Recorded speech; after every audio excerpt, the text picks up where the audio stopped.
ባጃጅ ያለ ቢስኬት ሐምሊ ያለ ሃይ ሁሉ ተቀናጀን ምን አመጫል ገበያ አቅርቦቱን እየከሽናል ለገበያ ልሎብነ ለግነ ተረፍናኔ በሉት እና አንተች ሀብም ቢረግጧን የቴለ ብኛይት ሁሉም ከቢለ ላይ ደቺ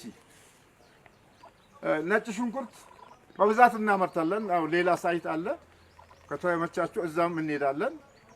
የጎመን ፊሾ ጃው ፊሾ በገበያ ሐድሲን 500 ብር ተቆባል።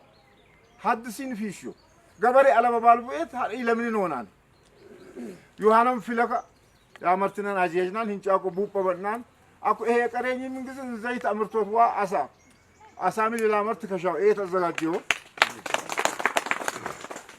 2018 የመኸር ንቅናቄ መድረክ ወደ ወረዳችን እንኳን በሰላም መጣችሁ። አርብ ወሉት ከሻው እንደሚታወቀው ግብርና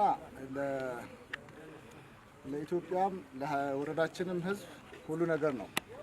አብዛኛው ህዝብ የሚተዳደረው ህይወቱን የሚመራው በግብርና ስራ ላይ ነው። ግብርና በአርሶ አደሩ ላይ ወይም ደግሞ በሀገር ኢኮኖሚ ላይ ፍትሃዊ ተጠቃሚነትና ተመጣጣኝ እድገት የሚያመጣ የስራ ዘርፍ ነው። ለዚህም ነው ያው ዘንድሮ እኛ ግብርና ላይ ትኩረት አድርገን ስራዎችን ስንሰራ ቆይተናል። አዳዲስ ቴክኖሎጂን የማቅረብና የማላመድ ስራዎችንም ሰርተናል። ማሳዎችን በተለይ የምርታማነትን የሚቀንሱ ባህር ዛፍ፣ ቀርከሃ፣ ጽድ የመሳሰሉ ነገሮችን በመቀነስ ረገድ ሰፊ ስራዎችን ሰርተናል። እንዲሁም የአፈር ለምነትን የሚጨምሩ የአፈርና ውሃ ጥበቃ ስራዎች በተለይ ወረዳችን ኮንሶን ይመስላል እስከሚባል ድረስ ትልልቅ ስራዎች ተሰርተዋል። በኖራ የማከም ስራ እንዲሁ አርሶ አደሩ ባህል አድርጎ እየሰራ ያለበት ሂደት አለ። በጋ ላይ በመስኖ ስራ ላይ ዛፍን በማንሳት ማሳ የመጨመር ስራዎችን ሰርተናል። ወትሮ ከምንሰራው ከፍ ያለ ቁጥር እየሰራን የመጣንበት እንዲሁም አዲስ ኢኒሼቲቭ የነበረው ነጭ ሽንኩርት በስፋት የሞከርንበትና ማንሳት በጀመሩ አርሶ አደሮችም ከፍተኛ ምርት እየተገኘ እንደሆነ ማረጋገጥ የቻልንበት ሂደት ነው ያለው። ቀጣይ ይሄን በደንብ እያጠናከርን ምንሰራው ነው የሚሆነው። ውጤታማነቱ ቀድሞም የተረጋገጠ ነው። አርሶ አደሩን ከፍተኛ ገቢ የሚያስገኝ እንደሆነ በተጨባጭ አይተናል። አሁን በጀመሩ አርሶ አደሮች የደረሰ ብዙ ማሳ አለ፣ ማንሳት ተጀመሩ አሉ። በጣም ከፍተኛ የሆነ ምርት እየተገኘበት ነው። ሌላ እንደዚሁ ያላመድነው ቡርቃ የሚባል የድንች ዝርያ ነው።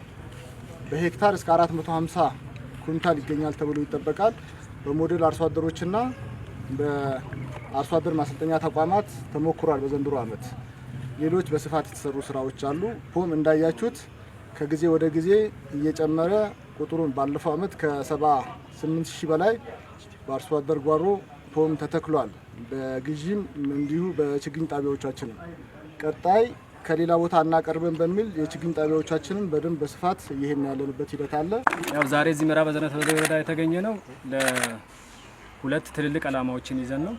አንዱ የተቀናጀ የመኸር የግብርና ንቅናቄ ለማድረግና የጠቅላይ ሚኒስትራችን ኢኒሼቲቭ የሆነውን የአረንጓዴ አሻራ ተከላ እዚሁ ምዕራብ በርበሬ ወረዳ ለማስጀመር ነው እዚህ የተገኘ ነው። ያው ሁለቱንም አጀንዳዎች የተቀናጀ ግብርና ለቤተሰብ ብልጽግና በሚል መሪ ቃል እናካሄዳለን የዛሬውን መድረክ። ያው ስለ መኸር ስናወራ በመኸር ምናለማቸው 5 ዋና ዋና ሰብሎች አሉ። እነዚህና ሌሎች ሰብሎችን ጨምሮ ከ67000 ሄክታር በላይ ሽፋን ይኖራል። በዚህም ከ3.5 ሚሊዮን በላይ ኩንታል ይጠበቃል ማለት ነው። በዚህ በመኸር በስፋት የማዕከል አድርገን የምንሰራው ስንዴ ትልቁን ስፍራ ይዛል። ጤፍ፣ ገብስ፣ ባቄላና አተር እንደ ቅደም ተከተላቸው ትልቁን ሼር የሚይዙ ናቸው ማለት ነው። እነዚህ አዝርት ሰብሎች ከአጠቃላይ ከበልግ ከምንሸፍነው የሰብል አብዛኛውን ሼር የሚይዙ ናቸው። በምርትም ረገድ አብዛኛው ለኮሜርሻልም የሀገር ውስጥ ገበያ ከውጭ የሚገባ ምርትን በመተካትም የትልቅ ድርሻ ያላቸው ናቸው። ይሄን ማዕከል አድርገን በሁሉም የዞናችን አካባቢ የምናለማቸው ሰብሎችና ንቅናቄ አካል የሆኑ ናቸው ማለት ነው። በመቀጠል በዚሁ ከመኸር ጋር አቀናጅተን የምንሰራው የሆርቲካልቸር የስራ ስር እና አትክልት ሰብል ነው።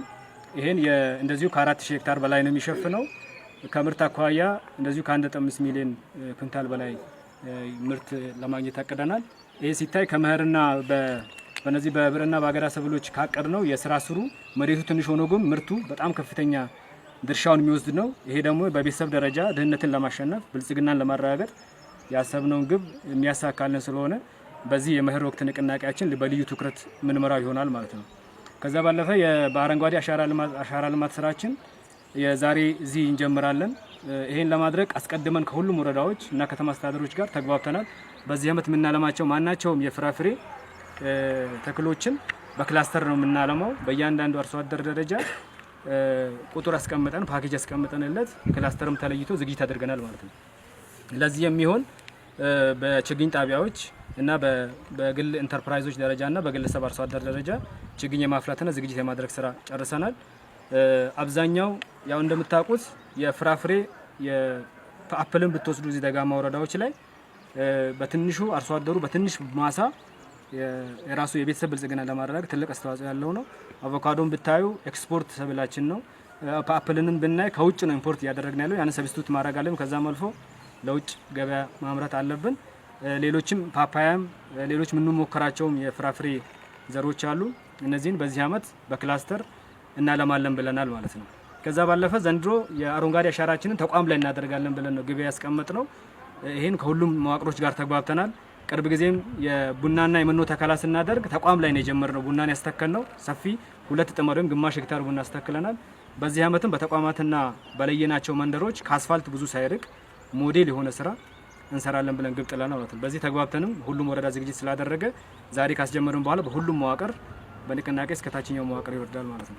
ያው ግብርና ሁሉ ነገራችን ነው። ቅድም እንደተባለው የግብርና የምግብና የስነ ምግብ ክፍተታችንን የምንሞላበት ነው። የውጭ ምርቶችን የምንተካበት ነው። ለኢንዱስትሪዎቻችን አሁን በዞኑ በከፍተኛ ሁኔታ መነቃቃት የኢንዱስትሪ መነቃቃት አለ። ለዛ ግብአት የምናቀርብበት ነው። በሌላ በኩል ደግሞ ከፍተኛ የሆነ የስራ አጥነት አለ። የከፍተኛ የስራ አጥነት ችግር የምንፈታበት ቀጣሪም እና ስራ የሚፈጠርበትም ተቋም የሆነው ግብርና ነው። የውጭ ምንዛሪያችን ቅድም አንስተናል። በዝርዝር በቡናው በቅመማ ቅመም ሙበራ ያነሳቸው ጉዳዮች አሉ። ስለዚህ ግብርና ላይ የምንሰራው ስራ የሁለቀፍ የሆነ በማህበረሰባችን በህዝባችን ያለው የድህነት ጫናን ለመቀነስ በተለይ ለድህነት ቅነሳው ትልቅ አስተዋጽኦ ያለው ነው። በዚህ ዘርፍ ላይ ትኩረት ሰጥቶ መስራት የእያንዳንዱን ቤተሰብ የመቀየር ወረዳውን የመቀየር ጉዳይ ስለሆነ የትኩረት ሰጥተን መስራት ይኖርብናል። ከዚህ አንጻር ዘርፉ ላይ ምንድነው ያለው ማነቆ የሚለው ነገር በደንብ ማየት ያስፈልጋል። ዘርፉ ላይ ትልቁ ችግር የምርትና ምርታማነት ጉድለት አለ። በጣም ዝቅተኛ ምርታማነት ነው ያለው። ሌላው የምርታማነትን ማቀራረብ አልቻለም። በሞዴል አርሶ አደሮችና በሌሎች አርሶ አደሮች መካከል ያለው ምርታማነት በጣም የተራራቀ ነው። ያ ስለሆነ የምንፈልገውን ያክል ምርት ማግኘት አልቻለም። በሌላ በኩል የተቋሙም ሆነ ግብርና በአጠቃላይ አልዘመንም። የሜካናይዜሽን የመጠቀም አዳዲስ ቴክኖሎጂዎችን የመጠቀም ጉድለቶች አሉ። በየጊዜው እያደገ የመጣ ለውጥ ቢኖርም የግብዓት አጠቃቀምም ይሁን የግብርና በተለይ የሜካናይዜሽን ሂደት ላይ አሁን በሰው ኃይል ጉልበት ብቻ እየሰራን ግብርናው ተወዳዳሪ ማድረግ አንችልም። የተሻለ ምርታማነትን ለማሳደግ ወደ ሜካናይዜሽን መግባት ያስፈልጋል። ከዚህ አንፃር መሰረታዊ ጉድለት አለ። በሌላ በኩል አሁንም የምንሰራው ስራ እየተበጣጠሰ ነው። ኩታ ገጠም አይደለም። ባለፉት ዓመታት በተሰሩ ስራዎች የመጡ ውጤቶች ለውጦች ቢኖሩ በምንፈልገው ደረጃ ግን የመጣ ስላልሆነ ኩታ ገጠም ባለመሆኑ ምክንያት የኤክስቴንሽን ስርዓቱን በተቀናጀ መልኩ ለመምራት ማነቆ የሆነበት በተሻለ መልኩ የገበያ ትስስር ለመፍጠር ቅንጅት እንዲኖራቸው ለማድረግ መሰረታዊ ጉድለት የሆነበት ስለሆነ ይህን ማነቆ በደንብ ወስደን መፍታት ይኖርብናል። በሌላ በኩል እያደገ ከሚሄደው ቴክኖሎጂ አስተሳሰብም ከገበያ ውድድርም አንፃር ቴክኖሎጂ የሚያሰርጸው የኤክስቴንሽን ስርዓታችን ላይ መሰረታዊ ጉድለት አለ። ድጋፎቹ እየቀነሱ መጥተዋል።